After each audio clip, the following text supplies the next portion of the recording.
If I could welcome all to Upper Hunter Shire Council's Corporate Services Committee meeting on the 9th of December 2022. I'd like to call this meeting open at 9 a.m. and I'll start off if we got any applications for a meeting by video link.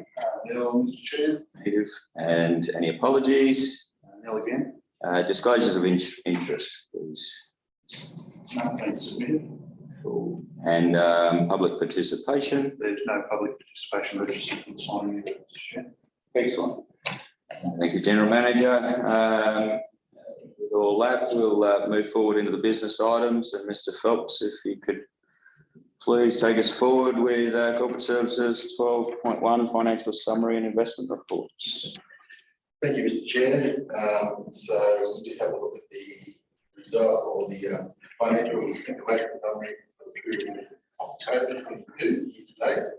So at the moment, we've got negative variance to the budget, actual of about $5,000, and it compares to a negative variance of about 416 reported in September.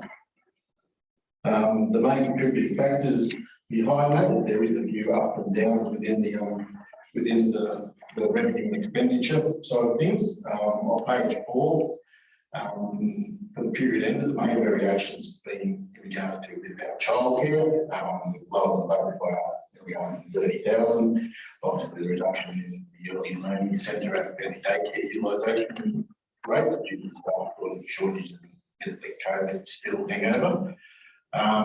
So hopefully we are looking at trying to bring that up to speed with utilisation and retract a bit of that loss that comes through from the revenue side of things over the course of the next 6 months. Yeah, if I could, Mr. Phelps. So we back to numbers post-COVID there. How's that looking? Not yet. We're still looking at issues, so we're just bringing in some more staff, and we've got plans to try and get it back up to where it was pre-COVID to actually start generating information. Moving into tourism, it's high on budget. Obviously, we've got that additional funding, as I mentioned in September, that came through to stimulate the economy around the tourism and entertainment area.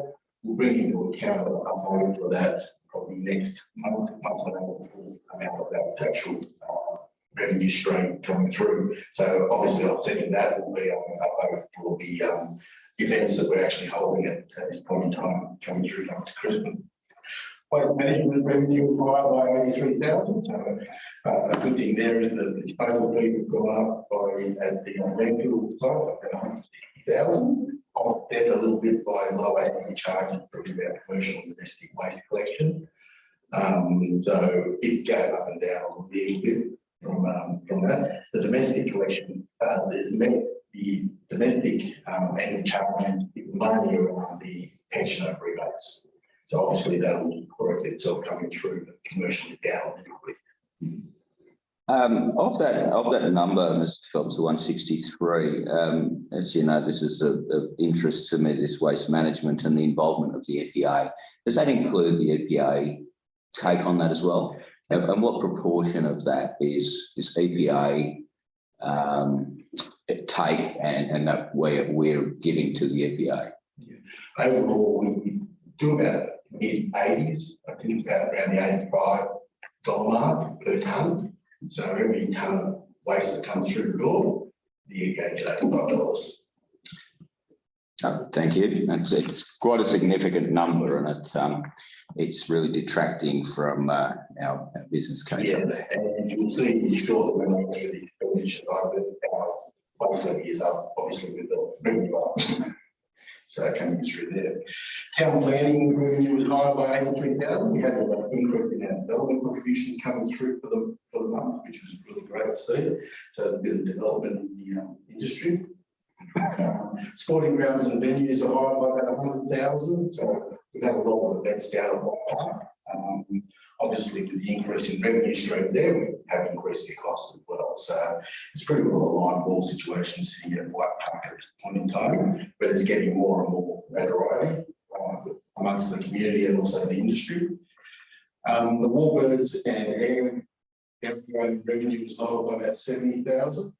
So obviously we have a little bit lower shop, non-shop user fees, but also the attendance coming through the Walgreens facility has been down. We would have had a little bit of a kick up in November, obviously events that were there during November and the open. So let's see when that comes through. Like that's that small loss there in revenue. RMS state roads revenue 74,000. So with the weather conditions, there's been a lot of requests out there on the state road to actually do some work. So we've actually individual price works orders, which is works that RMS provide to us when they do have some funds available. Plus also routine maintenance, which is weather related maintenance coming through. It's up. Water revenue was lower by 105,000. Obviously, with the wet conditions, people haven't had to use their water coming through. So our water revenue is down by that 105,000 first two quarters coming through. So overall, we'll be higher than our revenue stream. Go through all those at 400,000. The non-operating revenue expenses. We're a little bit behind. Obviously, infrastructure work schedules starting to gear up a lot now. Our flood revenue work coming through. Plus also with the outcome. Right with regard to a lot of major projects. So it's a little bit behind at the moment. Continue to monitor that, but obviously the gravity playing conditions coming in. Just a positive observation on that. I do drop past the depot every day, and I haven't seen a road grader parked in that depot for a good few weeks. So that's really positive. Ultimately, that will pick up in its utilisation and get back the $230,000. Operating expenses down about there. There's 4 major factors for it. One bit of the benefit things, in certain area, actual corporate type thing is down by all these costs down by $30,000. So obviously, it's reduced staff vacancy in there. You have a few things from that staff vacancy, which is probably going to efficiency gains coming through into the budget in the default for this year. Waste operation profit is $176,000, so it's big on disposal cost. Disposal revenues have increased. We're doing cost of operational type things with that additional waste, but then take out waste levy cost coming through. The question through you, Mr. Mann, we directed at the General Manager. Is there a chance that we can pass our waste facility off to the EDA? No, I'll suggest the answer. It actually came up at the joint organisation meeting yesterday, waste levies. And again, the JR has agreed at an organisation level, it's down to each council, of course, whether to pursue it, but to request that all the Section 88 levies be retained by the councils so that they can undertake significant recycling programs, because at the moment we're not achieving, well, when I say we're talking the collective of 10 councils, aren't achieving the recycling rates that they're trying to obtain. We're probably ahead of most councils in the fact that we've got both a very successful recycling program, but we've also introduced FOGO. Not many councils have actually introduced FOGO as successfully as we have so far, so we are ahead of that curve.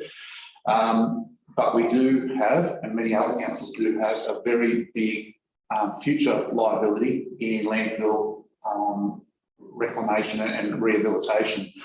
And that is something that is unfunded at this stage.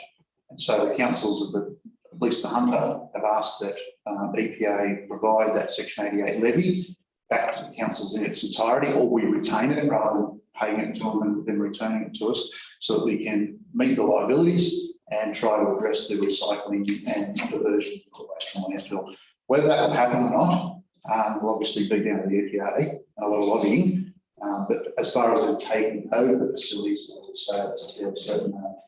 Very good, thank you. Thank you for the information.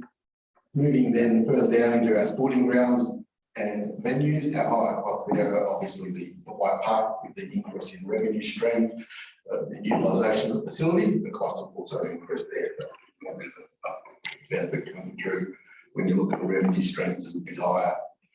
RMS State Road, so here pretty well where the RMS New South Wales requested to do additional work, so it's higher at the moment by 323,000. So there's probably still a little bit of a lag time there with invoicing coming through. We spent the money, but we invoice coming through for the private works. And that is primarily, Mr. Phelps, our crew out at Merriwa, isn't it? Is that's his making a bit of cash flow for us, which is really positive. Chair. So overall, that is all my item in regards to the expenditure side. In regards to capital, pretty much spot on capital at this point in time. There's the main in the capital side of things is our way to bring in rollout. So that was very much the actual rollout, the volume of things. So our final we offset against that. So, take up and get that final grant. Can we but a lot of this cost we're looking at their allocation. A lot of it related to the rural road cutting work. So when we go, we just having a bit of a look through those and reallocating those to that project coming through. Bridge replacement program as well, about 200,000, probably mainly due to budget timing with our contractor that we've got involved with the 9 bridges, GC Civil. So they've given us now a proposed timeline delivery. So we'll go through and have a look at that delivery timeline. It has pushed out some of those bridges into next year, so we'll have to find out some surrenders coming through in the coming months. Obviously, they're a little bit behind their schedule. And the final one there as well, the budget as well, was about 210,000 in regards to the fuel project. So it was mainly based on reactive work. So a lot of our budget we've got in there in regards to mains and other renewal work. And we haven't had to take a lot of that renewal work at this point in time. I did read an infrastructure report there on the findings of the crews using the cameras down the sewers, that our sewers were actually in better condition than expected, and that's going to be positive going forward, I assume. Yeah, definitely. Come through. So overall, as you can see, when we add up all those movements in there from the operating revenue down through non-operating revenue expenditure, operating and then capital, it comes down to a revenue of $5,000. Overall, there's been no votes or surrenders proposed in this report. We'll probably go through the process of looking at our capital works program again in detail and propose some more in the next meeting. In regards to where those projects are likely to fall out by the end of the year. Moving into the bank funds and investment report, at the end of October, we had just over $30 million in funds, of which nearly all of that is sitting in our investment portfolio, which is attached to the report. Capital expenditure side of things on page 7 to the end of October. What we had at the end of September, which is 36.84 million, which is down to that 51.9 that we adopted in June. Overall, based on year-to-date spend today, is 3.55 million, which is about 10% of our overall budget. So we're a third of the way through the year. So obviously, there's a lot of work to be done between now and the end of June. coming through. So that's why we more or less need to be very mindful and have a very critical approach to where without delivering on our capital works program over the course of the next couple of months, then we're going to fall out. Moving to the discount summary side of things, summary pages, well, the fund and then the function of all the service areas coming through. So obviously there's no votes coming into that mix there. So overall, that's just a high level pitch. Our bank reconciliation and then the graph side of things. So obviously we're spending coming through the graph is around that $30 million.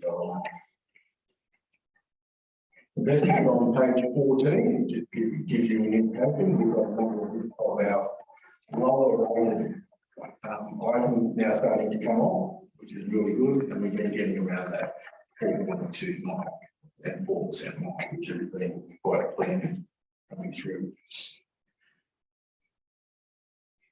And then we've more or less got the capital work program, the summary of that, and then the detailed items that come through from page 15 through to 26. So if you'd like to have a look through those, any questions? Through you, Mr. Chair. So where about the airport and all this? I can only see on page 21 one line item in terms of transport. Yeah, that's the capital work side of things. So that's the finalisation of the actual program got in. It's relation to the perimeters going around it, but also we'll have additional capital expenditure coming through on the construction of the workshop. So there's about 60,000 still there for that.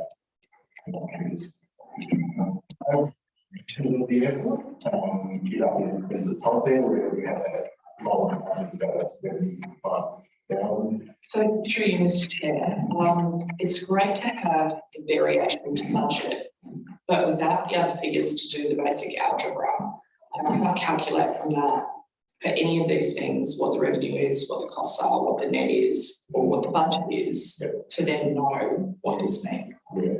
So overall, it's a high level summary. What where the council sits at 4 month of October. At the September meeting, we have the full gambit. Could we not have, because that figure is fairly meaningless without those other contents, and it really is only 4 dot points like revenue number, cost number, net number, budget number, to then put that in context that we know what we're looking at. Yeah. We can do, if you want, for the airport, we can do. It'd be great for everything to know what it means, because it exists in a vacuum from just a budget. Normally, the way that process works is that we do it on a September quarterly basis. So we've done on September, December, March, and then June numbers. So at the island, that's pretty well we decided on that going back 12 months ago. You just, yeah, thank you. Yeah, through you, Mr. Chair. If council wants that, we can do that. But there is a fair bit of work, I understand, in generating those reports. There was this council decision to go to quarterly full reports, and in the meantime do summary. That's what's being presented now based on council resolution. Now, if council wants to change that, put a resolution through, and we'll update it. I don't know how much work's involved in pulling all that together. Mr. Phelps, you can maybe comment on the living of it, but we can, if that's a request of council, we can. Through you, Mr. Chair, I guess it comes down to the definition of what is summary and what is detail. I don't think that, revenue cost net, the basic to interpret that figure is wholly detailed. I think that's pretty basic summary.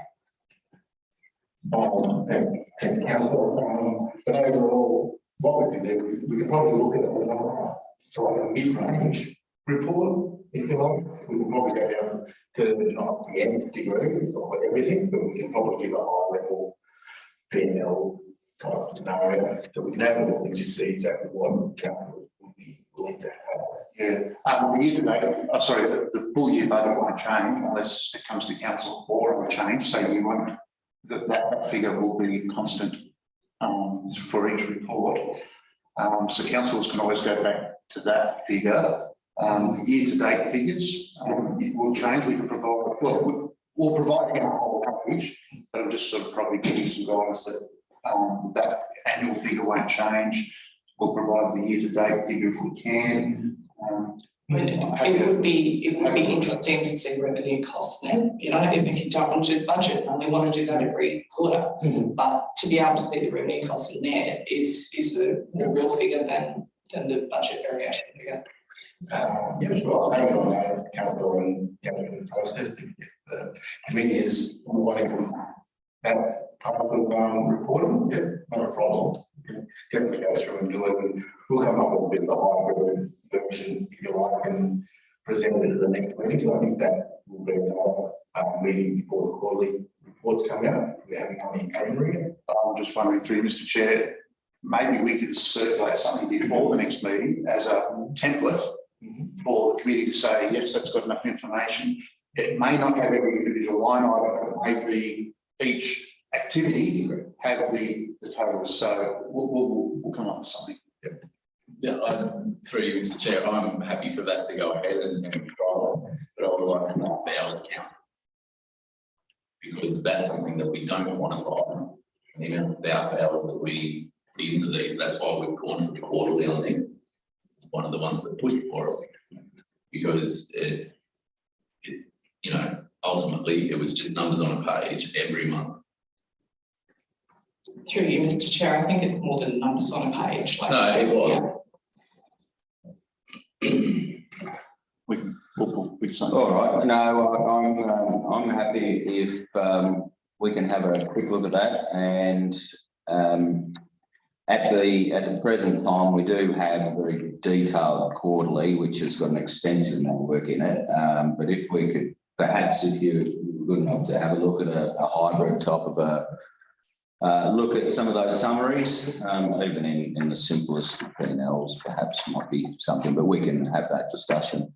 If you like that. Yeah, through the chair, yeah, probably probably circulate probably early January. Well, we're coming up in a few months.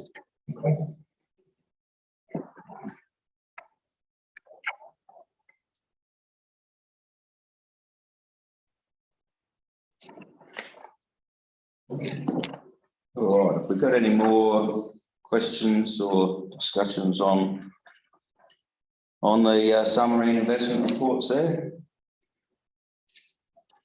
I will just myself make a comment, and it's one that Mr. Phelps has alluded to. We haven't been able to get to a lot of our capital works because of one would presume the weather. There is a lot of activity obviously happening now. We've got some really good weather going forward. So it's great to hear that you're keeping a close eye on what will be quite large cash flows in short periods. So that's going to be interesting going forward. Mr. Chair, maybe just to add to that, the two big items for the cash flow is the timing on the Main Road 358 and the Main Street. They're two very large projects, and with the timing of those funding coming through, the financial year expectation of spend has been reduced because we know it's going to flow into the following financial year, possibly even the next financial year for 358. So that timing has changed the cash flow, and that's why a lot of the figures have dropped off.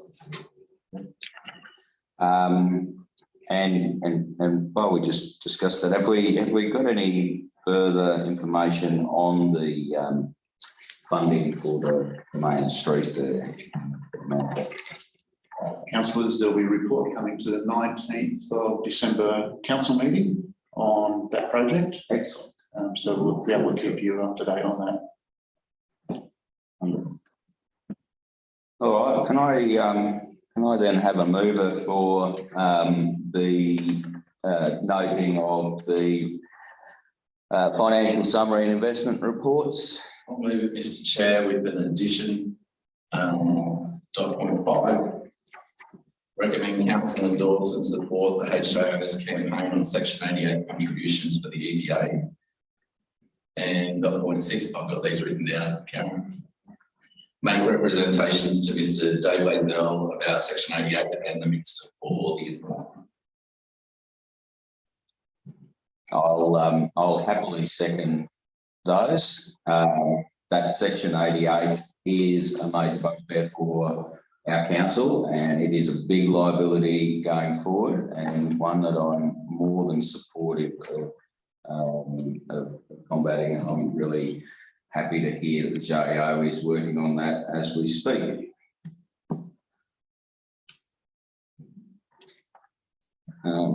So if we could, so seconding that, if we can move on to what is our questions with notice? Do we have any questions with notice? I don't recall seeing any. Mr. Chair, there were none received. We have none.